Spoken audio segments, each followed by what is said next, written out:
Captain Midnight. This video is brought to you by Skillshare. Do you remember Obadiah Stane? I'm assuming you do. Played by Jeff Bridges, he faced off against Tony Stark as Ironmonger all the way back in 2008. In ranked lists, he almost never seems to crack people's favorite MCU villains, and I think I know why. The third act. Bridges gives a great performance, going from someone who seems to be a caring friend to a ruthless corporate enemy with ease, and being a lot of fun to watch in both roles. Iron Man is a very improv-heavy movie, and Bridges does an amazing job playing off of Downey and Paltrow here. Then he gets in the suit, and any of the nuance that the actor brought to the character immediately falls away. He becomes a growling maniac bent on murder and not much else. And look, I get that from a plot standpoint, him wanting to kill Iron Man does make sense, but there has to be a way where he tries to do that without stripping away everything that made the character interesting. I'm going to be a little overdramatic and say that if the Marvel Cinematic Universe has an original sin, it's this climax, as it takes a great movie and quickly cuts it down to standard superhero fare, just so that it can have the, I guess, required big battle. It's something the MCU has always struggled with. Sometimes I think those big climaxes work great, and other times they feel tacked on and kind of perfunctory. But in the end, it comes back to one simple question. Does Marvel Studios want to adhere to this rigid plot structure almost every time? To roll it!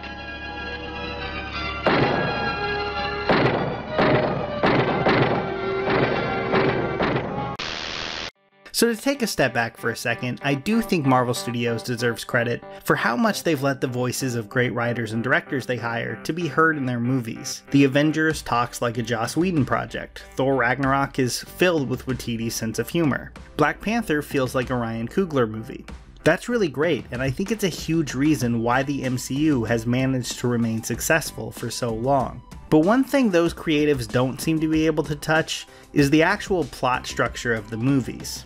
The Guardians of the Galaxy really seem to make an effort to stand out and feel different from other MCU films. But at the end of the day, a big CG-filled battle and a villain bent on destruction and death is kind of always where it was going to end up. Because that's how most Marvel movies end. Gunn can throw in a dance-off, but the plot structure itself isn't allowed to change. It's kind of the MCU formula. Now okay, I can see a lot of people saying, well, what do you expect? Superhero movies will always have a big supervillain and an even bigger battle with really high stakes. And I can see that being true, but only to an extent. First of all, a lot of my favorite superhero comics are smaller in scale and don't revolve around blowing up a city or planet. I really believe that superhero stories can be grounded, human, and even really thoughtful. Just look at things like Spider-Man Blue, some of the best stories in Astro City, or Matt Fraction's Hawkeye. Now, stories with smaller stakes do make it into the movies occasionally, like in Spider-Man Homecoming,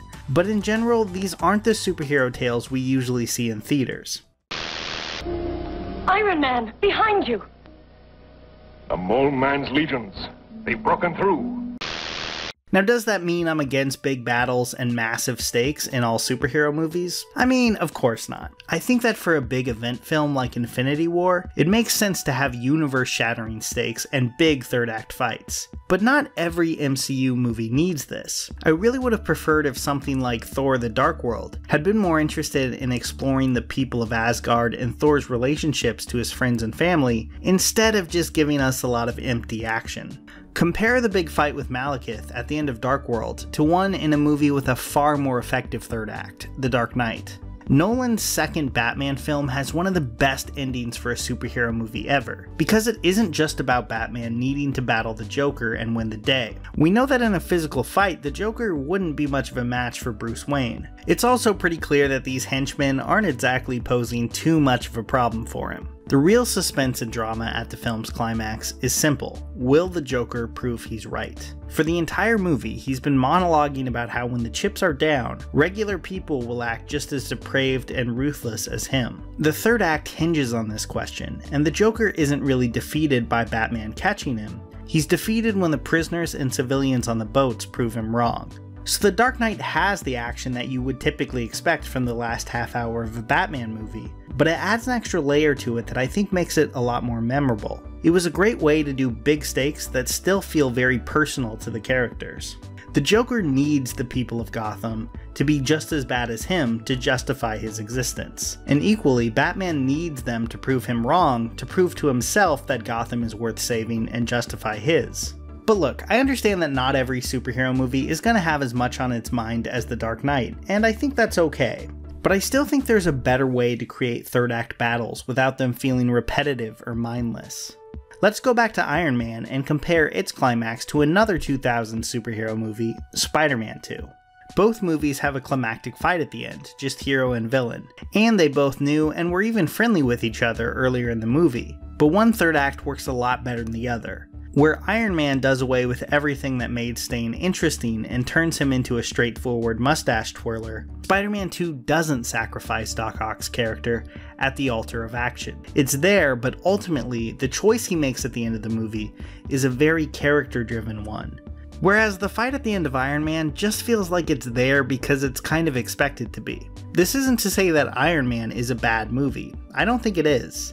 It gets some things right that Spider-Man 2 definitely doesn't. Its romantic leads have actual chemistry for one thing, but I do think it underlines a common flaw in the MCU.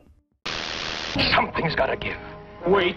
My helmet receiver is picking up a radio transmission from the surface. Iron Man! Iron Man! MCU movies have, especially in the last few years, distinguished themselves by having scripts and performances with a lot of personality, with Black Panther getting Marvel's first ever Best Picture nomination. And I think that's pretty great, but it's also a little bittersweet for me, because in my opinion, all Black Panther was really missing to go down as an all-time great superhero film was a better third act. Killmonger was a fantastic bad guy who got a great final speech, but the actual battle was just there. The CG looked pretty rushed too, which didn't help either. In the final 20 minutes, Black Panther went from feeling fresh to feeling kind of like any other superhero movie. A criticism I also think applies to Ragnarok a little bit. I'm a big fan of the MCU, and overall I think Kevin Feige and company have done a pretty great job at maintaining this expansive universe while giving their directors a lot of room to express their unique voices. But I do think Phase 4 would benefit from letting the scripts play with story structure, because after over 20 movies, it's time to really shake things up and find some new ways to surprise us. It's kind of hard to believe that Iron Man came out over a decade ago. A lot has changed in that time, especially online. And if you're anything like me and you want to try to hack it by making a living on the internet, you really have to keep up with a weird and always shifting online landscape. So I highly recommend going freelance, building and branding your own success. This is a really popular class on Skillshare right now, and for good reason, as it pretty much breaks down what you need to know right now when trying to get into YouTube or even pitching traditional media outlets.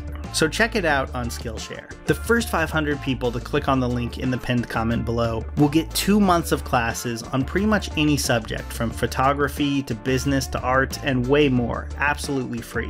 So get started today and go to skl.sh/captainmidnight10.